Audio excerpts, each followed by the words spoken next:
नवीन वर्षाची पहिली अंगारकी आणि आपण सिद्धिविनायकच्या दर्शनाला जाणार नाही असं कधी होईल का? तर मग विलंब न करता मैत्रिणीनं कॉल केला आणि सिद्धिविनायकला दर्शनाला जायचं ठरवलं. रात्री 11:30 वाजता आम्ही लाईनीला लागलो.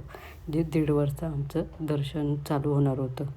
बरंच खूप मंदिराभोवती खूप फेऱ्या मारल्या. त्याच्यानंतर आम्ही ह्या मंडपात आलो, जो लालबागच्या राजाच्या दर्शनाला जशी मंडप होता ना तसाच सेम हा मंडप होता.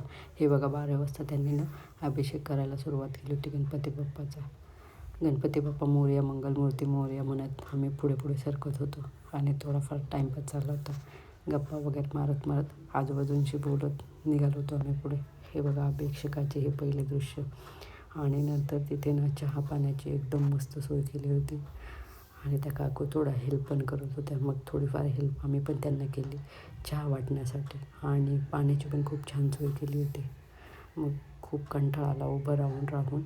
मग आम्ही बसलो होतो असं खाली इकडे. मग आजूबाजूंच्या गप्पा मारल्या. हे चप्पल ठेवण्याची सोय तेवढी छान केली होती त्यांनी. आपण चप्पल काढून त्यांच्याकडे पिशवी द्यायची आणि हे कुपन होतं आमचं 146 नंबर होता.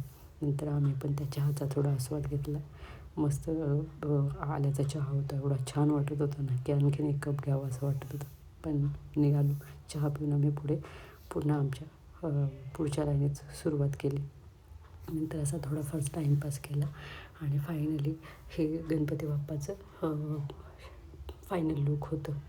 असा आपला आजचा बाप्पाचा लूक होता एकंदरीत जो काही होता तो. तर दर्शन आत्ताच घ्या कारण आपल्याला मंदिरात काही व्हिडिओ काढण्यास अलाउड नाही. हे बघा हे मगाशी ज्या चप्पल घेतल्या होत्या त्या अशा लावलेल्या असतात आणि हे फुलाचं अर्पण केलं फूल. हे मंदिरातलं आतमधलं डेकोरेशन एवढं छान वाटत होतं ना की बास रे बास, खूप सुंदर होतं. हे बाहेरून केले पण मंदिराच्या आतमधलं डेकोरेशन खूपच छान होतं. अशा प्रकारे आपण दर्शन घेऊन बाहेर आलो होतो.